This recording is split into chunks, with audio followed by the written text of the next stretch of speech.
locally out in Sainte-Anne-de-Bellevue.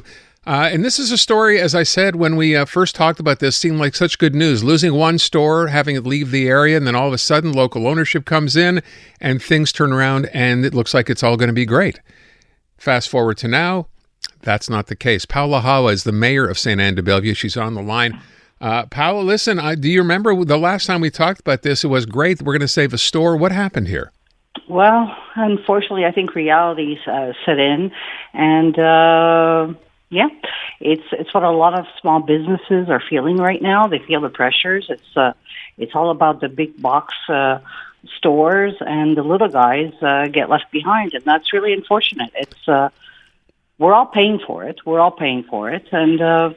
it's very sad. It's a very sad moment for St. Anne's. So let me go back for people who don't necessarily remember the story. In January of last year, you had a Metro franchisee there. So when we talk a big box store, even though it's a small store, it was like a brand. It was Metro. That's right. They left because I guess they declared bankruptcy. They said they couldn't make it in Sainte-Anne-de-Bellevue.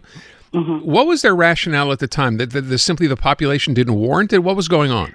Well, I think what you're trying to do is you're trying to run a small business on big business prices. So be it the expenses that you have for resources for your cashier or your clerk or whatever, hydro bills, all of that stuff. There's a reality of the inflation, and you've got the big store can pay those amounts, but you're asking the little store to pay the same amount.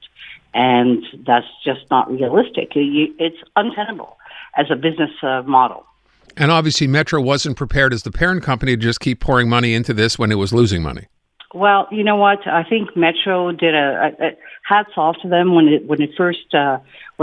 first came to light about a year ago. They did step up and they did try to help as much as humanly possible. And but now we've got to see reality for what it is. It's just not possible anymore. That's the sad part of it. That's the sad part of it for all small business owners. So what happens now? You're a resident out there, and you were going to that place to buy your groceries, and now you will have to go where? We're back to having to get in your car and go where? Well, you're going to have to go either east or west. You're either going to have to go east towards Baie d'Urfé and Pointe-Claire, or you're going to have to go west to L'Île Perrot, and hopefully not Vaudreuil, because we've got the problem with the bridge too. So it was a perfect storm, because all this was happening at the same time. You had all the traffic created by the closure of L'Île aux Tourtes, which means that area is very much congested at supper time or at rush hour in the afternoon. So people would not stop by and pick up their last minute whatevers for supper. So it was a perfect storm, and it's really unfortunate. We're going to miss these people a lot. Claude McSween and his wife Laurie really became members of our community. They helped out a lot with our local food bank. We all loved them, and I know that people are very sad today, and they have tears in their eyes, because we not only appreciated the store, but we appreciated the people that were running the store. Sure. And it's a big loss for our community. Yeah, it's a small community, and obviously people get to know everybody else, so it's always sad to see when someone says, I'm sorry, we can't make this thing work, it's simply not viable, and have to close down. What's going to happen, or what takes its place? Do we have any idea?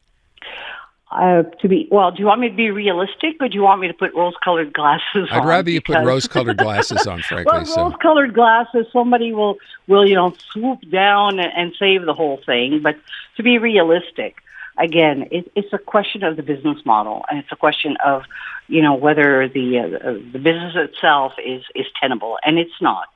And so I don't think we're going to see. I don't think we're going to see it replaced. And as outlined, and I think this is worth pointing out, maybe this doesn't come to mind or top of mind, but the problem with the bridge, as you just outlined, I guess it turned out had a lot to do with this. That problem's not going away anytime soon. No, it's not. Not for another 2 or 3 years. And even then, I wonder, call me realistic, but, that's an entire other issue. We've seen it coming for the past decade or so.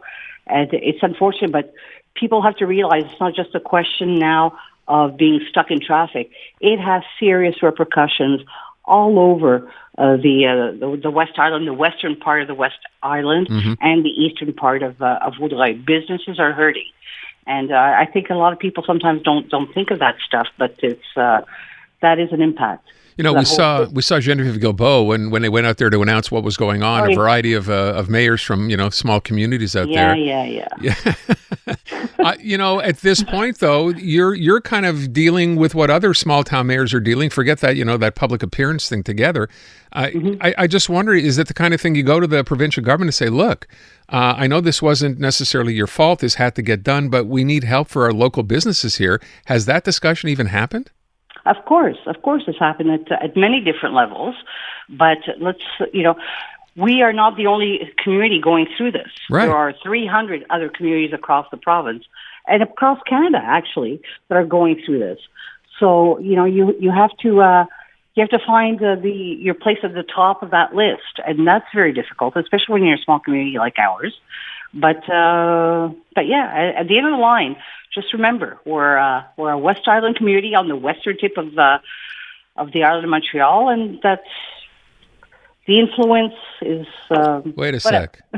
You're not possibly suggesting that, given the fact that you have, in the western part of the island, and perhaps the government in power doesn't have much support or interest out there, this would be a factor? No comment. Listen.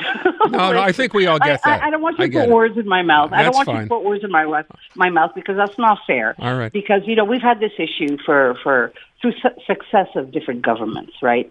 So it's not just a question of this fair enough. specific government. It's been around for a long time. Okay. End of the day, I mean, you'd hate to think this bridge situation, which had to get done, and you're right. This is not unique to the CAC. This happened years and years ago. Something should have been done and wasn't. And now, of course, the chickens have come home to roost, so to speak, and people are paying small businesses are paying the price, and that's unfair, but that's the situation. So I hope at least this government, even though it's not necessarily, as I said, their fault, will sit back and say, okay, let's help, and what can we do? And I guess the best case scenario, maybe that's rose-colored glasses again, Paola, but maybe that's what we can hope for, because... Well, you know what? We could share the rose-colored glasses. There you go. I like your scenario a lot more. We can have a lens each.